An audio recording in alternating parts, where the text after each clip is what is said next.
Welcome to Garden of Glory.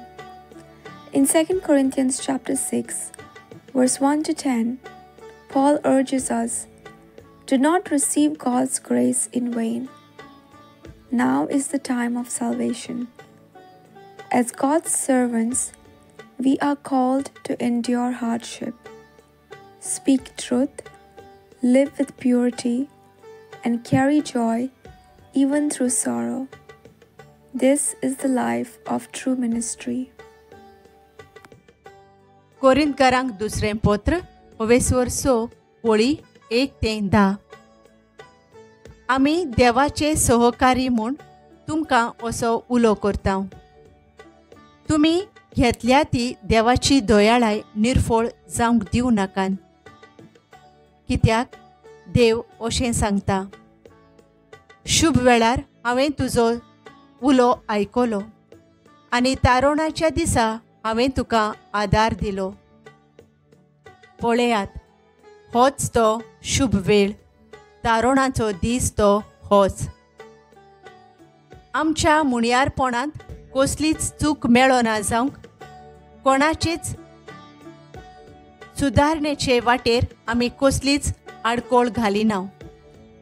परतें जाल्यार सगळ्या वाटांनी आमी देवाचे सेवक म्हूण दाखयता. कोश्ट दुखी, अडचणी आनी हाल उपद्रे आमी भोगले. आमी मार घेतलो, आमकां बंदकोणींत उडयले, आमचेर बोंडाय केली.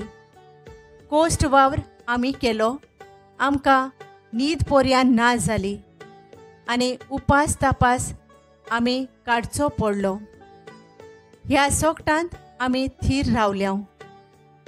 चुकी विरेत आमची वागणूक, जाणवायेची आमची शिकवण, सोंसणिकायेची आनी भोलेपणाची आमची चाल, पवित्र आत्म्याचे भरपूर गूण आमकां, आमचो प्रितीमोग ढोंग नासलोलो, स्वताचो आमचो निरोप, आमकां आसा ती घोटाय देवाचीच.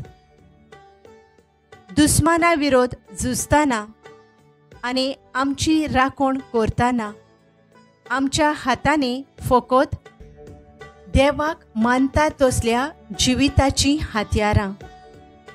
दर दिसाच्या आमच्या जिवितांत आमकां मेळटात मान आनी बेमान. कोण कोण आमची निंदा करतात आनी कोण कोण आमकां वाखाणतात. आमी सोत तें परगोडटा तरी आमकां फोटींग कशें लेखतात. सगळो लोक आमकां वळखता तरी आमी कोण न्हय आसलेले परी आमकां धरतात. आमी मरपाचेच तरी हे पळय आमी जिवेच आसा. आमकां बरोच मार घाला तरी आमचो जीव काडूंक पावंक नात. खोंती दुखींत बुडलोले आसता आमी सदांच संतोशी. आमी खरेंच गरीब तरी दुसरे वाटेन आमी पुस्कोळ जाणांक गिरेस्त करीत आसा. जगांत आमकां कांयच ना खरें तरी सगळो संवसार आमचो. Paul paints the portrait of a servant, not with wealth, ease, or applause, but with endurance, with truth, with the power of God. He says, "We are sorrowful, yet always rejoicing, poor, yet making many rich, having nothing, yet possessing everything." This is the paradox of grace. This is the call of those who carry the gospel. Will you live this kind of life? Let us pray. Father, make us faithful servants. Help us endure hardship with joy. Let your Spirit work through us in purity and power. May our lives shine with truth, even when the world doesn't understand. We serve you, Lord, and we rejoice in every season. In Jesus' name, amen. Thank you for joining us on the Garden of Glory.